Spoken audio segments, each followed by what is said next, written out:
अर्थमंत्री निर्मला सीतारामन यांनी सादर केलेल्या बजेटमध्ये एलपीजी सिलेंडर बाबत कोणतीही घोषणा करण्यात आली नाही। मात्र गेल्या 1 वर्षातील किमतीवर नजर टाकली तर या दरम्यान गॅस सिलेंडर तब्बल 300 रुपयांनी स्वस्त झाले आहे।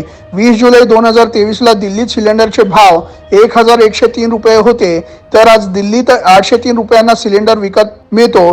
तसेच कमर्शियल गॅस सिलेंडरचे दर जवळपास स्थिर आहेत। अर्थसंकल्पात महाराष्ट्राकडे दुर्लक्ष झालं का?